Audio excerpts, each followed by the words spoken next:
But it's a pleasure to be here with you and to share our passion, which is all about bridges. Our slogan is creating bridges as art. And what that means is the environmental preservation of a site. It's the art of the technology of the bridge and innovation. It is about cost efficiency, quick construction, local labor, local materials. The art is also about the beauty of the bridge. Because as Kevin said, it's about form and function, and with bridges, it's just like that. It's about the function, and it's also about the form. And so a bridge can be both a structure and a symbol. It is something that we look to as a very important connection in our communities that help bring us closer together.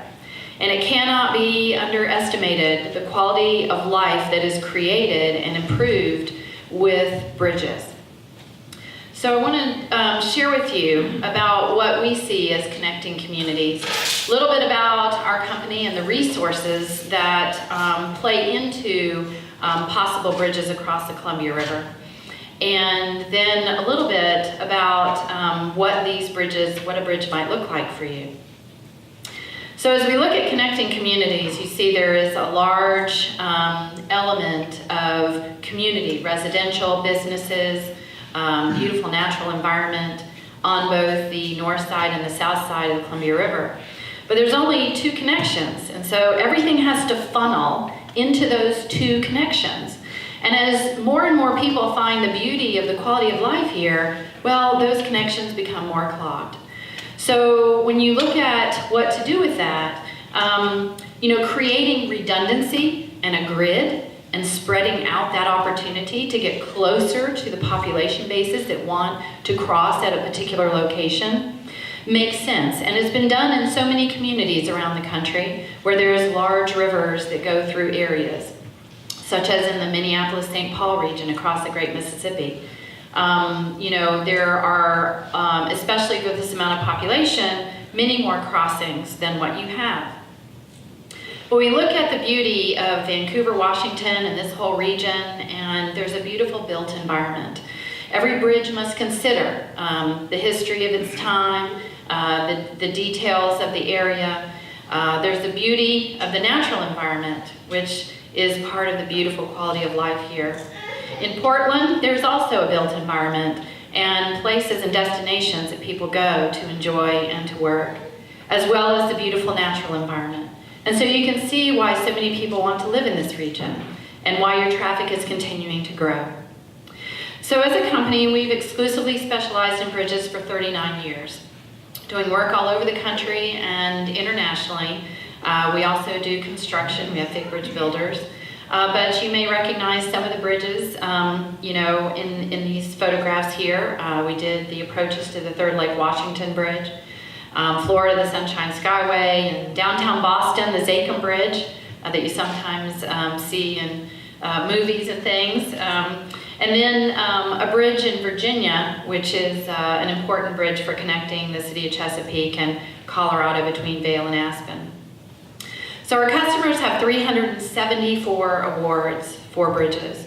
And these are all built because they were the best value, not because of beauty, but because they created cost efficiency and the function that was needed. Beauty comes from a sensitivity of design and how it is handled to touch lightly on the land. This includes 3 presidential awards through the National Endowment for the Arts. The President of the United States has only given this award 5 times for bridges, and our customers have 3 of those. The Natchez Trace Parkway Arches, which is just south of Nashville, Tennessee, in a place called Franklin. That little spot that you see down at the bottom is a car, that little red spot, so it's a 582-foot arch. It was actually accomplished for $11 million under the $16 million budget. The Blue Ridge Parkway Viaduct around Grandfather Mountain in North Carolina, built using a progressive placing method of construction so that we only touch the ground right where we put a foundation. So we preserve the environment around the mountainside. And then the Sunshine Skyway Bridge in Florida, which is not too far away from where this hurricane is getting ready to hit land. So what this shows is that there can be, yes? Kevin? You have to share with the audience this morning's conversation with, I believe, the governor of Florida? So we just had to, identify how, what kind of wind speed was the bridge designed for. Everybody wants to know that right now. And so, we put our big bridges through a wind tunnel test. And this is done at the University of Western Ontario, where we do an actual model of the bridge and, throw different kinds of wind conditions at it. And so this bridge we designed for more than 175 miles per hour wind, along with a safety factor on top of that. And we took our model to 290 mile per hour gusts in stability, and we didn't have any flutter. So we're counting on it standing very strong. Fingers crossed. So Roads and Bridges magazine came out with the top 25 bridges of all time, and this goes back to my favorite old bridge, the Brooklyn Bridge and the Golden Gate Bridges. And so our customers have 6 of these, and these were all built because they were the lowest cost solution. So the bridge that you see below the Natchez Arches, which was a big bridge that we did in Virginia, was just $14 million. And so you can see that bridges can be done very economically. And every bridge should incorporate innovation and tell the story of the technology of its time. And that's important because today we can do bridges that can last for more than 150 years. Our materials that we can put into the bridges are so important to be maximize that innovation. And back when the interstate was first done, more than 50 years ago, our code said that bridges would really be designed for 50 years. And also during that time period, the truckloads have increased by 25%. So we're putting more wear and tear on our bridges and not being able to really fund the kinds of operation and maintenance that's needed to preserve them for a long period of time. So you see a strain throughout the United States, not just in your local area, but everywhere, that about 1 in 4 bridges really needs to be replaced around the country. And there needs to be more redundancy that's set up, more of a grid system to allow for distribution of, of the traffic. So innovation is always important. And also in terms of aesthetics, we worked on the concrete construction engineering handbook, and the picture that you see there is of a cable stay bridge that we did in Toledo, Ohio. By a show of hands, has anybody been to Toledo, Ohio here? All right, great. So we did this bridge. It's actually, the top part of the bridge is made out of glass, and it's right at the port of Toledo. This is where the glass industry was born in America. They have a beautiful glass museum there. And this bridge was accomplished with a 6-lane interstate for a big cable stay of $255 million and opened in 2007. So it tells you what kinds of things can be accomplished. If you like to watch Modern Marvels of the History Channel or National Geographic, you will see our bridges showcased on 7 television shows that you might find interesting. So bridges come in all shapes and sizes. They can fit in all kinds of environments. We can make very slender columns so that we touch very lightly on the land and we use our existing right-of-way. We can go over wetlands while preserving them and taking care of the land in a better way than the way we found it. So depending on the span lengths that we use, depends on what kind of shape that we have. So when you see the big cable structures, that's when you have very long spans. So spans that are beyond 500 feet between columns, you start to see the cables take place there. So when we look at also the kinds of bridge for your crossing, we are looking at some long spans that allow us to go a great distance, but with a very economical solution. And this is spans that range in that 400 kind of space, 400-foot spans. And so we have done more of these kinds of bridges than anybody in the country. You may recognize at the top the I-35W bridge. In 2007, the old bridge collapsed across the Mississippi River. It was not a redundant system. It was what you call fracture critical. There are a lot of those kind of bridges around the country in which if one piece of a bridge, has a problem and collapses, then the whole bridge comes down with it. This is not allowed to be done in today's environment of design, but it used to be part of how bridges were designed.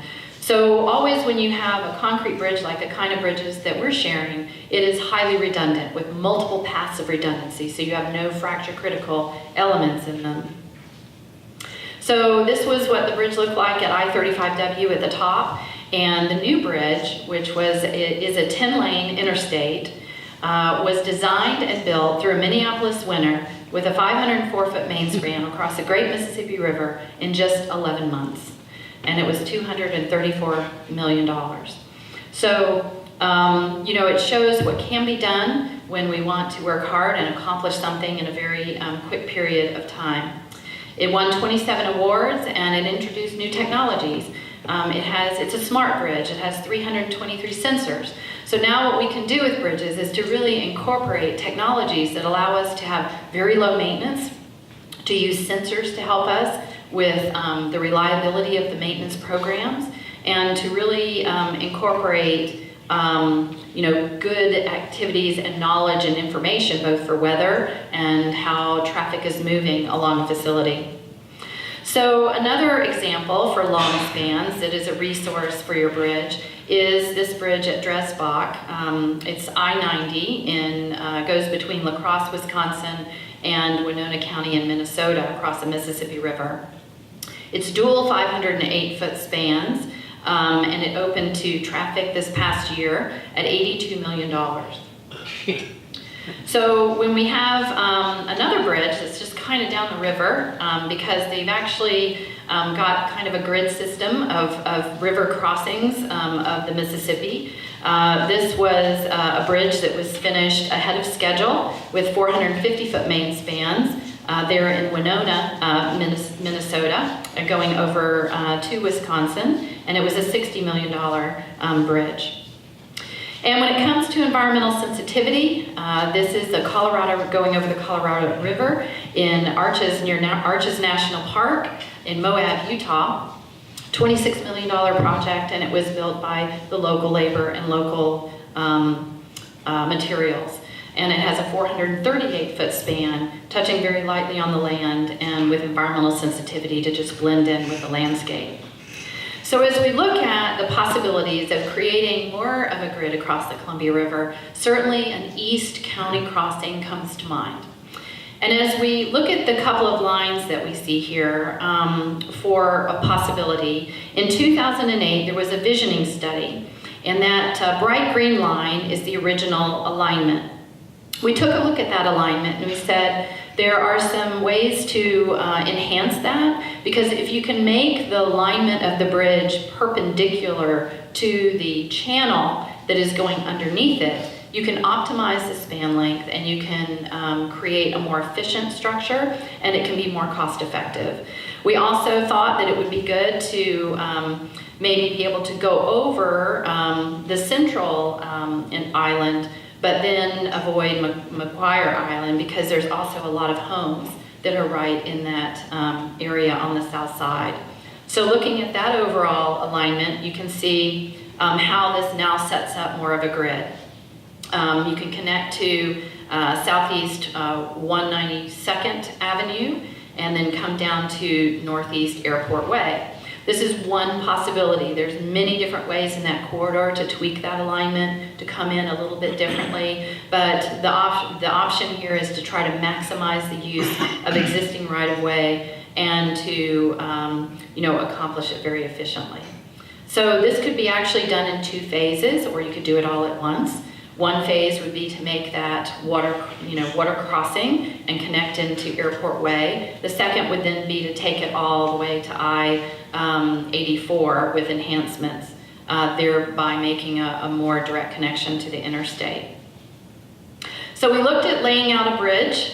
We actually created a whole design around this possibility, and looking at the span lengths, looking at the environmental conditions, how this could be accomplished in a very short time period. And, we got a little precise here, but just call it 11,000, 11,000 feet, which is about 2 miles long, with a lot of long spans, like you saw before, 440, 480, that kind of span arrangement.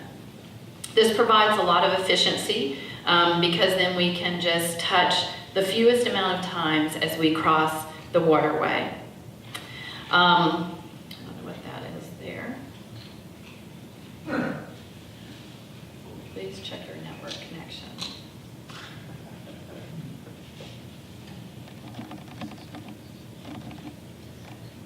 I don't know what that is. There we go. Okay.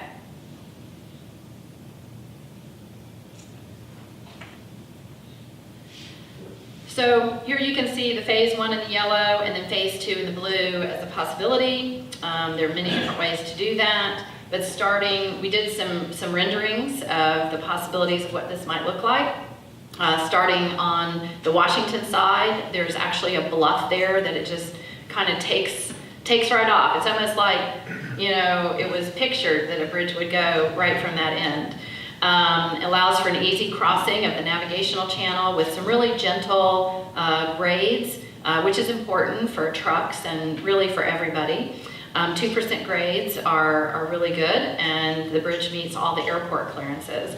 That's something that we look at every bridge that we do, is to make sure all the clearances are met. We have 480-foot spans over the navigational channel, which provides a 300-foot horizontal and 144-foot vertical clearance, which is the same as the I-205. So spans of 410 feet really create a lot of openness. They maximize navigational opportunities even outside of the channel, and preserves the environment.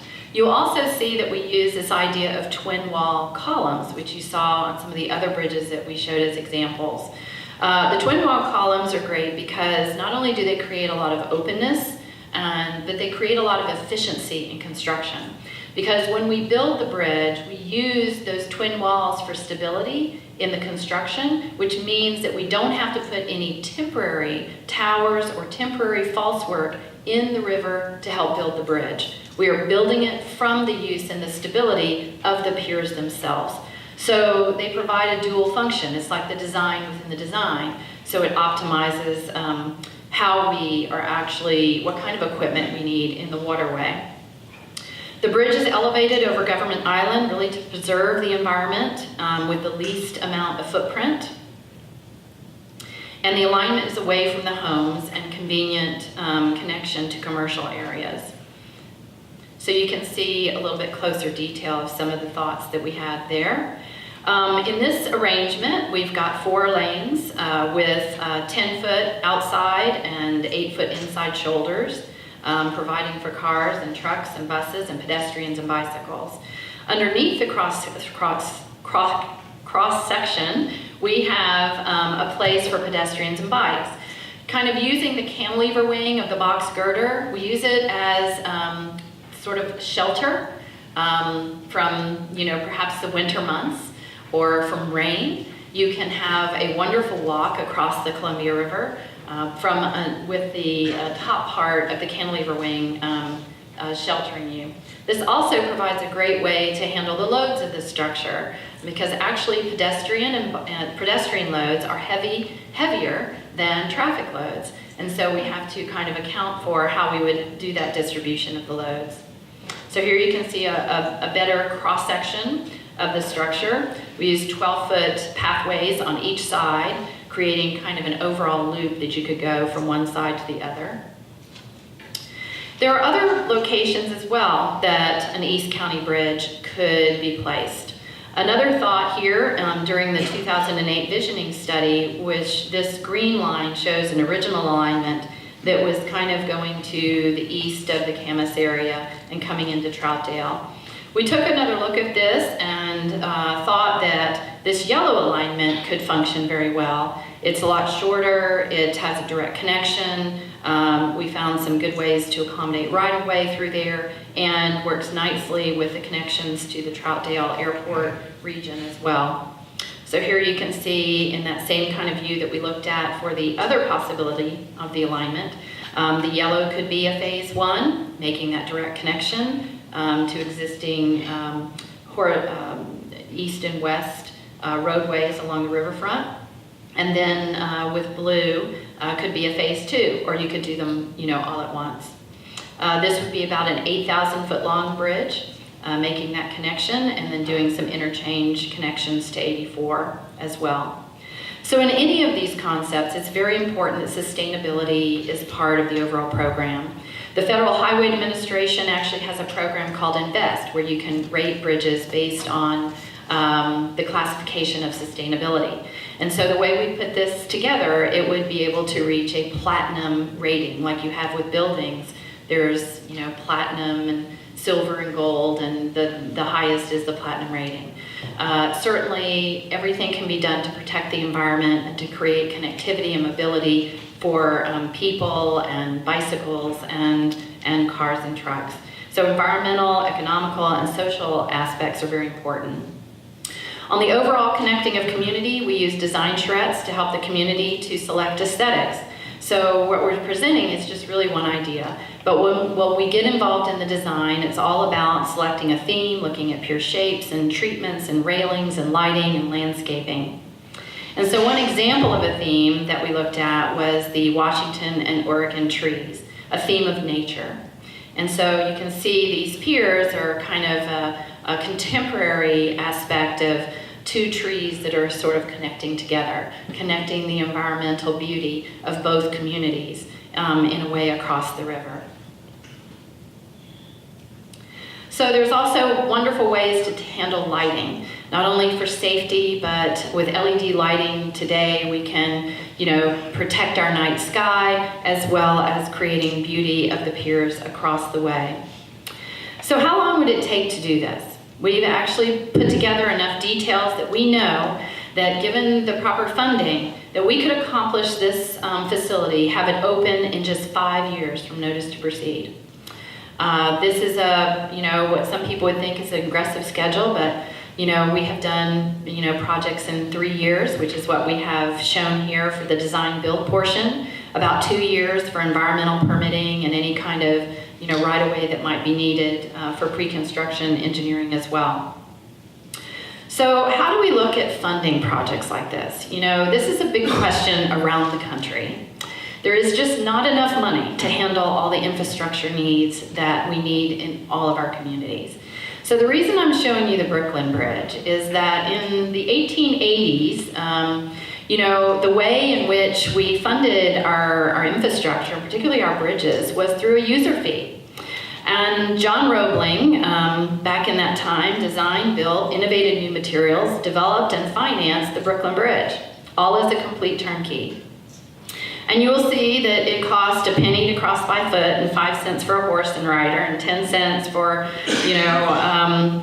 the horse and wagon, and farm animals cost as well to use the bridge. And so we think about the idea that a user fee for those who want to cross has been customary over the history of our country.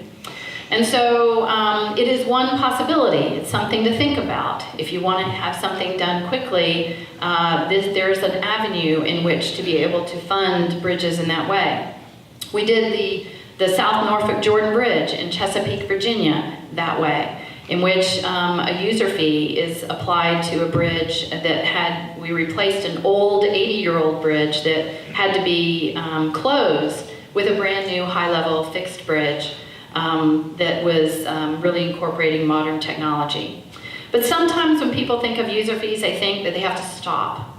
They have to stop and pay something and put something in a bucket or whatever, but that's just not the case today. Today, it's all about technology. You get a transponder or a sticker, kind of like the scanners that we use at the grocery store. You can put it in your window. There's all kinds of technology you can use. And really what happens is with that transponder, it has a frequency, and then the bridge has a frequency, and it knows when you're crossing that particular bridge based on that frequency. So you go full steam ahead. Here on the Jordan Bridge, we just have these overhead monotube areas that hold cameras, and it gives an opportunity to give significant discounts for locals because everything's electronic, and then there's no waiting. So it's very seamless, and it's something that you're seeing more and more of around the country. And it allows you to accomplish all kinds of geometry because you don't need extra space for any kind of toll facility. In this case, we're going over railroads and streets. So when we think about your bridges in the region, and dream about what you would like to see. How would you like to see this accomplished? And would you like it done sooner? If so, maybe the idea of user fees is not too bad, especially if locals get a very significant discount for being able to use it, or commuters, because today there's lots of flexibility in how that can be done. So creating a sustainable East County bridge is something that is achievable, and we're very excited to be here and happy to answer your questions when we finish the presentations. Thank you.